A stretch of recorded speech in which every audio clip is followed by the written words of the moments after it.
Hi friends, ಇವತ್ತಿನ ಅದ್ಭುತ ವಿಡಿಯೋಗೆ ನಿಮ್ಮೆಲ್ಲರಿಗೂ ಆತ್ಮೀಯ ಸ್ವಾಗತ.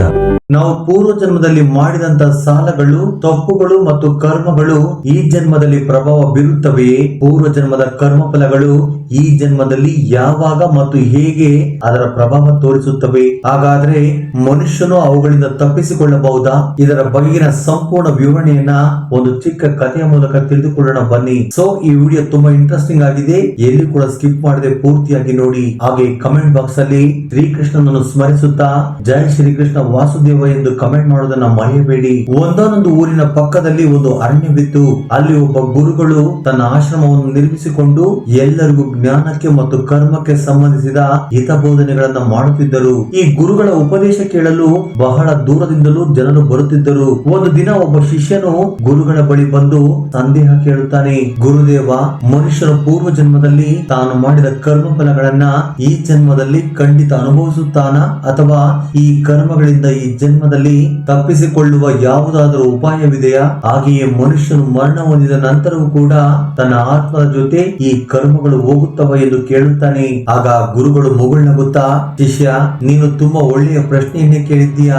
ಮನುಷ್ಯ ಮರಣ ಹೊಂದಿದ ನಂತರವೂ ಕೂಡ ಕೆಲವು ಕರ್ಮಗಳು ಆತನನ್ನು ಹಿಂಬಾಲಿಸುತ್ತವೆ. ಅದರ ಪ್ರಭಾವವೇ ಮುಂದಿನ ಜನ್ಮದಲ್ಲಿರುತ್ತದೆ. ಹಾಗೆಯೇ ಪೂರ್ವ ಜನ್ಮದ ಕರ್ಮ ಫಲಗಳನ್ನು ಪ್ರಸ್ತುತ ಜನ್ಮದಲ್ಲಿ ಅನುಭವಿಸುತ್ತಾನೆ. ಅದು ಹೇಗೆ ಎಂಬುದನ್ನ ಒಂದು ಕಥೆಯ ಮೂಲಕ ಹೇಳುತ್ತೇನೆ. ಆ ನಂತರ ನಿನಗೆ ಸಂಪೂರ್ಣವಾಗಿ ಅರ್ಥವಾಗುತ್ತದೆ ಎಂದು ಆ ಗುರುಗಳು ಕಥೆ ಹೇಳಲು ಶುರು ಮಾಡುತ್ತಾರೆ. ಪೂರ್ವ ಕಾಲದಲ್ಲಿ ಒಂದು ಊರಿನಲ್ಲಿ ಸುಧಾಮನೆಂಬ ಬಡ ಬ್ರಾಹ್ಮಣನು ತನ್ನ ಪತ್ನಿಯಾದ ಸುಮತಿಯೊಂದಿಗೆ ವಾಸ ಮಾಡುತ್ತಿದ್ದನು. ತುಂಬಾ ಬುದ್ಧಿವಂತನಾದ ಸುಧಾಮ ಕಷ್ಟಪಟ್ಟು ಹಣ ಸಂಪಾದನೆ ಮಾಡುತ್ತಿದ್ದನು. ಸದಾ ಕಾಲ ಹಣ ಸಂಪಾದನೆಯ ಚಿಂತೆಯಲ್ಲಿ ಇರುತ್ತಿದ್ದ ಸುಧಾಮನ ಹೆಂಡತಿಗೂ ಕೂಡ ಹಣವೆಂದರೆ ದುರಾಸೆ. ಅವರಿಬ್ಬರಿಗೂ ಸಹ ದಿನ ದಿನಕ್ಕೂ ಹಣದ ಆಸೆ ಹೆಚ್ಚಾಗುತ್ತಿತ್ತು. ಅತಿ ಬೇಗನೆ ಹೇಗಾದರೂ ಮಾಡಿ ಹಣ ಸಂಪಾದಿಸಬೇಕೆಂದು ಆಲೋಚಿಸುತ್ತಿದ್ದರು. ಸುಧಾಮನ ಬಳಿ ಸ್ವಲ್ಪ ಪ್ರಮಾಣದಲ್ಲಿ ಹಣವಿದ್ದಾಗ ದಾನ ಧರ್ಮಗಳನ್ನು ಮಾಡುತ್ತಿದ್ದನು. ಸಾಧು ಸಂತರಿಗೆ ಸೇವೆಗಳನ್ನು ಮಾಡುತ್ತಿದ್ದನು. ಹಾಗೆಯೇ ಕೆಲವರಿಗೆ ಸಹಾಯ ಕೂಡ ಮಾಡುತ್ತಿದ್ದನು. ಆದ್ರೆ ಈಗ ಆತನ ಬಳಿ ಹಣ ಹೆಚ್ಚಾಗುತ್ತಿದೆ. ಹಾಗೆ ದಾನ ಧರ್ಮಗಳು, ಸೇವೆಗಳು ಮತ್ತು ಭಕ್ತಿಯನ್ನು ಕೂಡ ಬಿಟ್ಟು ಕೇವಲ ಹಣ ಸಂಪಾದನೆಗೋಸ್ಕರ ದೃಷ್ಟಿ ಹಾಯಿಸುತ್ತಿದ್ದಾನೆ. ಇದಕ್ಕೂ ಮೊದಲು ಮನೆ ಬಾಗಿಲಿಗೆ ಯಾರಾದರೂ ಸಾಧು ಸಂತರು ಬಂದರೆ ತುಂಬಾ ಸಂತೋಷದಿಂದ ಅವರನ್ನು ಆಹ್ವಾನಿಸಿ ಸೇವೆಗಳನ್ನು ಮಾಡಿ ದಾನ ಧರ್ಮಗಳನ್ನು ಕೂಡ ಮಾಡುತ್ತಿದ್ದನು. ಆದ್ರೆ ಈಗ ಯಾರಾದ್ರೂ ಬಂದ್ರೆ ಸುಖ ಸುಮ್ಮನೆ ವ್ಯರ್ಥ ಖರ್ಚು ಅಂತೇಳಿ ಅವರಿಗೆ ಏನಾದ್ರೂ ಒಂದು ನೆಪ ಹೇಳಿ ಬರಿಗೈಯಲ್ಲಿ ಹಿಂದಕ್ಕೆ ಕಳಿಸಿ ಬಿಡುತ್ತಿದ್ದನು. ಹೀಗೆ ನಡೆಯಬೇಕಾದ್ರೆ ಒಂದು ದಿನ ಸಂಜೆ ಸಮಯದಲ್ಲಿ ಒಬ್ಬ ಸಾಧುಗಳು ಆತನ ಮನೆ ಬಾಗಿಲಿಗೆ ಬಂದು, ನಾನು ಕಾಶಿ ಯಾತ್ರೆಗೆ ಹೊರಟಿದ್ದೇನೆ, ಆದ್ರೆ ಈಗ ಕತ್ತಲಾಗಿದೆ, ಆದ್ದರಿಂದ ಈ ರಾತ್ರಿ ಇಲ್ಲೇ ಉಳಿದುಕೊಳ್ಳುವುದಕ್ಕೆ ಅವಕಾಶ ಮಾಡಿಕೊಡಿ ಎಂದು ಕೇಳುತ್ತಾರೆ. ಸಾಧುಗಳನ್ನು ಗಮನಿಸಿದ ಸುಧಾಮ ಅವರಲ್ಲಿರುವ ತೇಜಸ್ಸನ್ನ ಗಮನಿಸಿ ಅವರನ್ನು ಹಿಂದಕ್ಕೆ ಕಳುಹಿಸಿದರೆ ನನಗೆ ಶಾಪ ನೀಡಬಹುದು ಎಂಬ ಭಯದಿಂದ ನಿಸ್ಸಂಕೋಚವಾಗಿ, ಮಹಾತ್ಮ, ನಿಮ್ಮ ಸೇವೆ ನನ್ನ ಅದೃಷ್ಟ, ನಿಸ್ಸಂಕೋಚವಾಗಿ ನೀವಿಲ್ಲಿರಬಹುದು ಎಂದು ಹೇಳುತ್ತಾನೆ. ಸಾಧುಗಳು ಸಂತೋಷದಿಂದ ಸುಧಾಮನನ್ನು ಹೊಗಳಿ ಮನೆಯೊಳಗೆ ಹೋಗುತ್ತಾರೆ. ಸಾಧುಗಳಿಗೆ ಭೋಜನದ ವ್ಯವಸ್ಥೆಯನ್ನ ಮಾಡಿದನು. ಆ ಸಾಧುಗಳ ಆಗಮನ ಸುಧಾಮನಲ್ಲಿ ಭಕ್ತಿ ಮೂಡಿಸಿತ್ತು. ಇನ್ನು ಊಟದ ನಂತರ ಸಾಧುಗಳು, ಸುಧಾಮ ಮತ್ತು ಆತನ ಪತ್ನಿ ಮಾತುಕತೆ ಮುಂದುವರಿಸುತ್ತಾರೆ. ಆಗ ಸುಧಾಮ ಸಾಧುಗಳನ್ನ ಕುರಿತು, ಮಹಾತ್ಮ, ನೀವು ಸಾಧುಗಳಾಗಿ ಹೀಗೆ ಬದಲಾದಿರಿ ಎಂದು ಕೇಳಿದಾಗ ಸಾಧುಗಳು ನಗುತ್ತಾ, ಸುಧಾಮ, ನನಗೆ ಈಗ ವಯಸ್ಸಾಗುತ್ತಾ ಬರುತ್ತಿದೆ. ನಾನು ಕೂಡ ಸಂಸಾರಸ್ಥನಾಗಿದ್ದಾಗ ಹೆಚ್ಚು ಹಣ ಆಸ್ತಿ ಸಂಪಾದನೆ ಮಾಡಿದ್ದೆ. ನನಗೆ ಒಂದು ಹೆಣ್ಣು ಮತ್ತು 3 ಜನ ಗಂಡು ಮಕ್ಕಳು. ಈಗ ನನಗೆ ಸಾಂಸಾರಿಕ ಜೀವನದ ಮೇಲೆ ವಿರಕ್ತಿ ಮೂಡಿದೆ. ನನ್ನ ಆಸ್ತಿ ಪಾಸ್ತಿಯನ್ನು ನನ್ನ 4 ಜನ ಮಕ್ಕಳಿಗೆ ಸಮನಾಗಿ ಹಂಚಿದ್ದೇನೆ. ಅವರೆಲ್ಲರೂ ಸಂತೋಷವಾಗಿದ್ದಾರೆ. ನನ್ನ ಜೀವನದ ಉಳಿದ ಭಾಗವನ್ನು ತೀರ್ಥಯಾತ್ರೆಗಳನ್ನ ಮಾಡುತ್ತಾ ಆ ಭಗವಂತನ ಭಕ್ತಿಯಲ್ಲಿ ಕಳೆಯಬೇಕೆಂದಿದ್ದೇನೆ ಎನ್ನುತ್ತಾರೆ. ಆಗ ಸುಧಾಮನು, ಮಹಾತ್ಮ, ನಿಮ್ಮ ಸಂಪಾದನೆ ಎಲ್ಲವನ್ನು ನಿಮ್ಮ ಸಂತಾನಕ್ಕೆ ಹಂಚಿದ್ದೀರಾ, ನಿಮಗಾಗಿ ಸ್ವಲ್ಪವೂ ಕೂಡ ಉಳಿಸಿಕೊಳ್ಳಲಿಲ್ಲವೇ ಎನ್ನುತ್ತಾನೆ. ಆಗ ಸಾಧುಗಳು, ಸುಧಾಮ, ತೀರ್ಥಯಾತ್ರೆಯ ಭಾಗವಾಗಿ ನನ್ನ ಬಳಿಯಲ್ಲಿ ಸ್ವಲ್ಪ ಹಣವಿದೆ ಎನ್ನುತ್ತಾರೆ. ಇನ್ನು ಮಾತುಕತೆ ಮುಗಿದ ಬಳಿಕ ಸಾಧುಗಳು ನಿದ್ರೆಗೆ ಜಾರುತ್ತಾರೆ. ಆದ್ರೆ ಸುಧಾಮನಿಗೆ ನಿದ್ರೆ ಬರುತ್ತಿಲ್ಲ. ಸಾಧುಗಳ ಬಳಿ ಇರುವ ಹಣವನ್ನು ಹೇಗಾದರೂ ಮಾಡಿ ದೋಚಿಕೊಳ್ಳಬೇಕೆಂಬ ಆಸೆ ಶುರುವಾಯಿತು. ಶುರುವಾಯಿತು. ಆದ್ರೆ ಸುಧಾಮನ ಅಂತರಾತ್ಮ ಇದು ತಪ್ಪು ಎಂದು ಹೇಳುತ್ತಿದೆ, ಆದ್ರೆ ದುರಾಸೆ ಕೇಳುತ್ತಿಲ್ಲ. ಅದೇ ಸಮಯದಲ್ಲಿ ಸುಧಾಮನ ಪತ್ನಿಯು ಕೂಡ ಇದೇ ವಿಷಯ ಹೇಳುತ್ತಾಳೆ. ಆದ್ರೆ ಆಗಲೂ ಕೂಡ ಸುಧಾಮನ ಪತ್ನಿಯನ್ನು ಕುರಿತು, ಸುಮತಿ, ಇದು ಮಹಾ ಪಾಪವಲ್ಲವೇ? ಅತಿಥಿಗಳಿಗೆ ನಾವು ಮೋಸ ಮಾಡಬಾರದು ಎಂದಾಗ, ಸುಮತಿ ರೇ, ನೀವು ಸುಖ ಸುಮ್ಮನೆ ಏನೇನು ಮಾತನಾಡಬೇಡಿ. ಈ ಸಾಧುಗಳಿಗೆ ಈಗಾಗಲೇ ವಯಸ್ಸಾಗಿದೆ. ಈತನ ಹಿಂದೆ ಮುಂದೆ ಯಾರೂ ಇಲ್ಲ. ಯಾವಾಗ ಸಾಯುತ್ತಾರೋ ಗೊತ್ತಿಲ್ಲ. ಕೊನೆ ಸಮಯ ಕಳೆಯಲು ಕಾಶಿಗೆ ಹೋಗುತ್ತಿದ್ದಾರೆ. ಇನ್ನು ವಾಪಸ್ ಆಗುತ್ತಾರೋ ಇಲ್ಲವೋ ಗ್ಯಾರಂಟಿ ಕೂಡ ಇಲ್ಲ. ನೀವು ಆಲೋಚನೆ ಮಾಡದೆ ಆತನ ಬಳಿ ಇರುವ ಹಣವನ್ನು ತೆಗೆದುಕೊಳ್ಳಿ. ಬಹುಶಃ ಇವರನ್ನು ಆ ಭಗವಂತನೇ ನಮ್ಮ ಬಳಿಗೆ ಕಳಿಸಿರಬಹುದು. ಇಲ್ಲದಿದ್ದರೆ ರಹಸ್ಯವಾಗಿ ಇಡಬೇಕಾದ ಹಣದ ವಿಷಯವನ್ನ ನಮಗೆ ಕೇಳಿದ್ದಾರೆ. ಇದೆಲ್ಲವೂ ನಮಗೆ ಒಳ್ಳೆಯದೇ, ಯೋಚಿಸಬೇಡಿ ಎನ್ನುತ್ತಾಳೆ. ಈಗಾಗಲೇ ಹಣದ ದುರಾಸೆಯಲ್ಲಿ ಬಿದ್ದಿದ್ದ ಸುಧಾಮನಿಗೆ ಪತ್ನಿಯ ಮಾತುಗಳು ಮತ್ತಷ್ಟು ಪ್ರೇರೇಪಿತವಾದವು. ಲೋಭವು ಸುಧಾಮನಲ್ಲಿರುವ ಧರ್ಮವನ್ನ ಸೋಲಿಸಿತ್ತು. ಗಂಡ ಹೆಂಡತಿಯರಿಬ್ಬರು ಸಾಧುಗಳ ಬಳಿ ಇರುವ ಬಂಗಾರದ ನಾಣ್ಯಗಳನ್ನು ಕದಿಯುತ್ತಾರೆ. ಅದರ ಬದಲಾಗಿ ಕಬ್ಬಿಣದ ನಾಣ್ಯಗಳನ್ನು ಇಡುತ್ತಾರೆ. ಇನ್ನು ಮಾರನೇ ದಿನ ಮುಂಜಾನೆಯೇ ಸಾಧುಗಳು ಪ್ರಯಾಣ ಮುಂದುವರಿಸಿದರು. ಆಗ ಸುಧಾಮನು ತಾನು ಮಾಡಿದ ತಪ್ಪನ್ನು ಒಂದು ಚೂರು ತೋರ್ಪಡಿಸಿಕೊಳ್ಳದೆ ಸಾಧುಗಳನ್ನ ಕುರಿತು, ಮಹಾತ್ಮರೇ, ನಮಗೆ ವಿವಾಹವಾಗಿ ತುಂಬಾ ದಿನಗಳಾದರೂ ಸಂತಾನ ಭಾಗ್ಯವಿಲ್ಲ.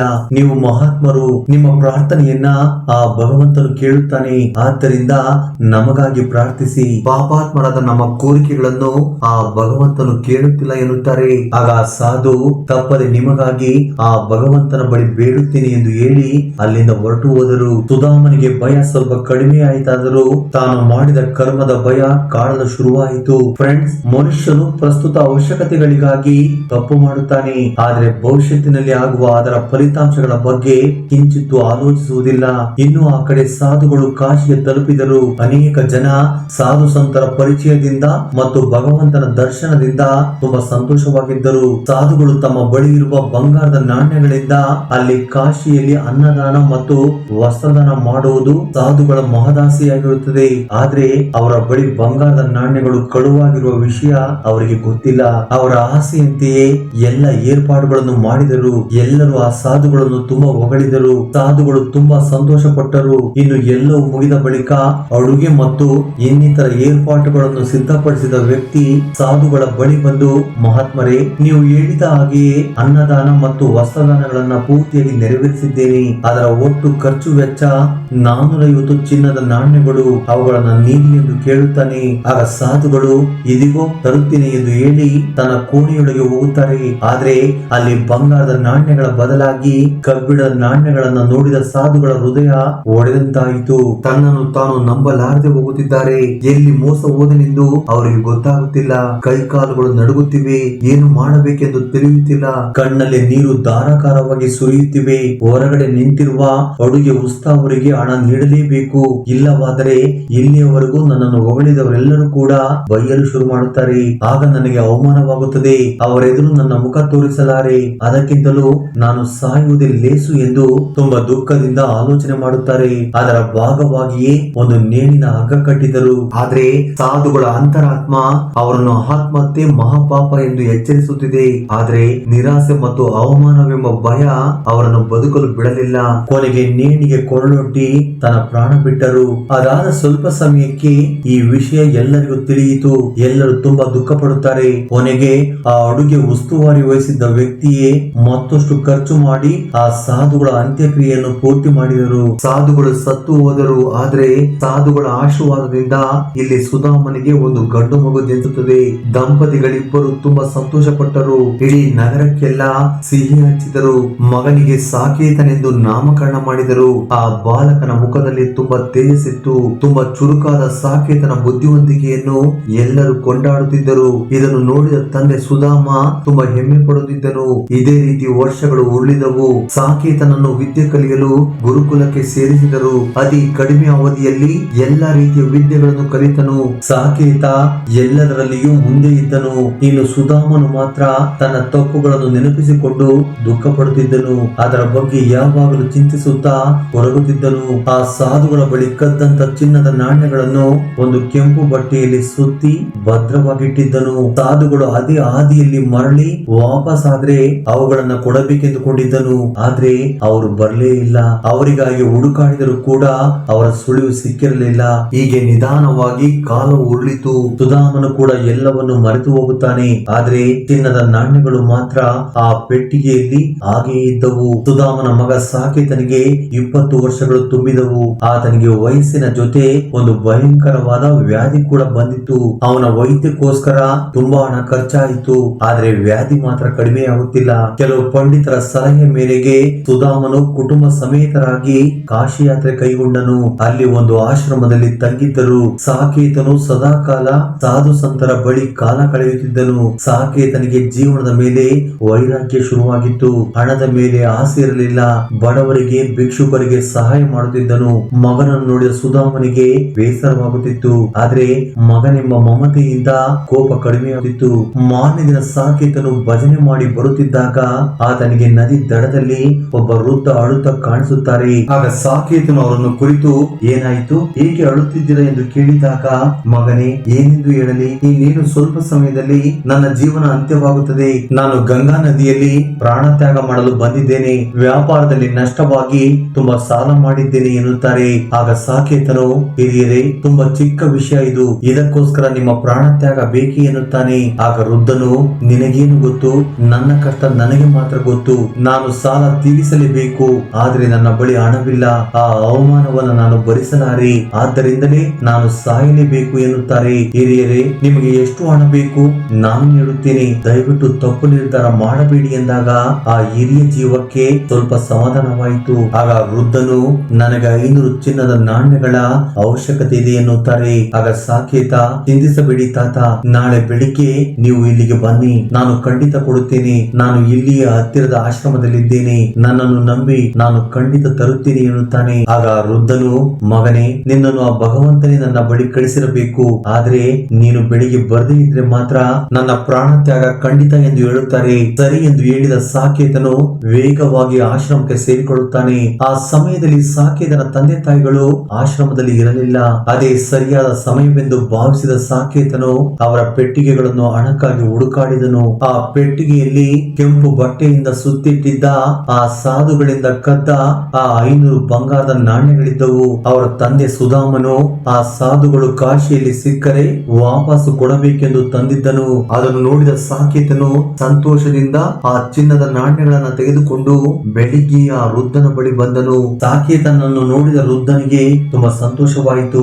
ಸಾಕೇತನು ತಂದ ಅಷ್ಟು ನಾಣ್ಯಗಳನ್ನು ಅವರಿಗೆ ನೀಡಿದನು. ಫ್ರೆಂಡ್ಸ್, ಪ್ರತಿಯೊಬ್ಬರು ಕೂಡ ಪೂರ್ವ ಜನ್ಮದಲ್ಲಿ ತಾವು ಮಾಡಿದ ಸಾಲ ತೀರಿಸಲೇಬೇಕು. ಸೊ ಆ ವೃದ್ಧನು ಬೇರೆ ಯಾರು ಅಲ್ಲ, ಈ ಹಿಂದೆ ಸಾಧುಗಳು ಏರ್ಪಡಿಸಿದ್ದ ಅನ್ನದಾನ ಮತ್ತು ವಸ್ತ್ರದಾನದ ಉಸ್ತುವಾರಿಯಾಗಿದ್ದವರೇ. ಆಗ ಸಾಧುಗಳು ಆತ್ಮಹತ್ಯೆ ಮಾಡಿಕೊಂಡಿದ್ದರಿಂದ ಇವರಿಗೆ ನಷ್ಟವಾಗಿತ್ತು. ಹಾಗೆಯೇ ಸಾಕೇತನು ಕೂಡ ಮತ್ಯಾರು ಅಲ್ಲ, ಈ ಹಿಂದೆ ಆತ್ಮಹತ್ಯೆ ಮಾಡಿಕೊಂಡಿದ್ದ ಆ ಮಹಾ ಸಾಧುಗಳೇ. ತನ್ನ ಬಂಗಾರದ ನಾಣ್ಯಗಳನ್ನು ಕಳ್ಳತನ ಮಾಡಿದ ಸುಧಾಮನಿಗೆ ಪುತ್ರನಾಗಿ ಜನಿಸಿದ್ದರು. ಈಗ ಅದೇ ಸಾಲವನ್ನು ತೀರಿಸಿ ಪೂರ್ವ ಜನ್ಮದಲ್ಲಿ ಮಾಡಿದ ಸಾಲದಿಂದ ವಿಮುಕ್ತಿ ಪಡೆದಿದ್ದರು. ಇನ್ನು ಮತ್ತೆ ಆಶ್ರಮಕ್ಕೆ ಬಂದ ಸಾಕೇತನಿಗೆ ತಾನು ಮಾಡಿದ ಸಹಾಯ ತುಂಬಾ ಸಂತೋಷವನ್ನ ಕೊಟ್ಟಿತ್ತು. ಬಹುಶಃ ಈ ಸಹಾಯ ಮಾಡಲೆಂದು ಈ ಜನ್ಮ ಲಭಿಸಿರಬಹುದೆಂದು ಭಾವಿಸಿದನು. ಇನ್ನು ಆತನ ವ್ಯಾಧಿ ತುಂಬಾ ಜಾಸ್ತಿಯಾಗಿ ಸಾಕೇತನು ಮರಣ ಹೊಂದಿದನು. ಇನ್ನು ಪುತ್ರನ ಮರಣ ಸುಧಾಮನ ತಂದೆ ತಾಯಿಗಳಿಗೆ ತೀವ್ರವಾದ ದುಃಖ ತರಿಸಿತ್ತು. ಇರುವ ಒಬ್ಬ ಮಗನನ್ನು ಕಳೆದುಕೊಂಡು ಅವರು ದುಃಖ ತಡೆಯಲಾರದೆ ಹಠಾತ್ತನೆ ಮರಣ ಹೊಂದಿದರು. ಈ 3 ಜನರು ಮರಣ ಹೊಂದಿದ್ದರಿಂದ ಮತ್ತೆ ಅದೇ ಅಡುಗೆ ಉಸ್ತುವಾರಿ ಅಂದ್ರೆ ಆ ವೃದ್ಧನು ಆ 3 ಜನರ ಅಂತ್ಯಕ್ರಿಯೆಗಳನ್ನು ಪೂರ್ತಿ ಮಾಡಿದನು. ಯಮಭಟರು ಆ 3 ಜನರನ್ನು ಯಮಧರ್ಮರಾಯನ ಮುಂದೆ ನಿಲ್ಲಿಸಿದರು. ಆಗ ಯಮಧರ್ಮರಾಯ ಸಾಕೇತನನ್ನು ಸ್ವರ್ಗಕ್ಕೆ ಕಳುಹಿಸಿದರು. ಸುಧಾಮ ಮತ್ತು ಸುಮತಿಯನ್ನು ಘೋರವಾದ ನರಕಕ್ಕೆ ತಳ್ಳಿದರು. ಅವರ ಶಿಕ್ಷೆ ಪೂರ್ತಿಯಾದ ಬಳಿಕ ಅವರಿಗೆ ನಾಯಿ ಜನ್ಮ ಪ್ರಸಾದಿಸಿ ಮತ್ತೆ ಭೂಮಿ ಮೇಲೆ ಕಳಿಸುತ್ತಾರೆ. ಫ್ರೆಂಡ್ಸ್, ನೋಡಿದ್ರಲ್ವಾ, ಮನುಷ್ಯರು ತಮ್ಮ ಸಾಲವನ್ನು ತೀರಿಸದಿದ್ದರೆ ಮುಂದಿನ ಜನ್ಮದಲ್ಲಿ ಯಾವುದಾದರೂ ಒಂದು ರೂಪದಲ್ಲಿ ತೀರಿಸಲೇಬೇಕು. ಆದ್ದರಿಂದ ಈ ಜನ್ಮದಲ್ಲಿ ಮಾಡಿದ ಸಾಲಗಳನ್ನು ಈ ಜನ್ಮದಲ್ಲಿ ತೀರಿಸಬೇಕೆಂದು ಕಥೆಯನ್ನು ಪೂರ್ತಿ ಮಾಡಿದರು. ಆ ನಂತರ ಗುರುಗಳು ಶಿಷ್ಯನನ್ನ ಕುರಿತು, ಶಿಷ್ಯ, ನಿನ್ನ ಮೊದಲನೇ ಪ್ರಶ್ನೆಗೆ ಉತ್ತರ ಸಿಕ್ಕಿತಲ್ಲವೇ? ಇನ್ನು ಎರಡನೇದಾಗಿ ಮರಣದ ನಂತರವೂ ಕೂಡ ಮನುಷ್ಯನ ಆತ್ಮದ ಹಿಂದೆ ಏನು ಹೋಗುತ್ತವೆ ಎಂದಲ್ಲವೇ? ಶಿಷ್ಯ, ಈ 5 ವಿಷಯಗಳು ಮನುಷ್ಯನ ಮರಣದ ನಂತರವೂ ಕೂಡ ಆತ್ಮದ ಜೊತೆ ಹೋಗುತ್ತವೆ.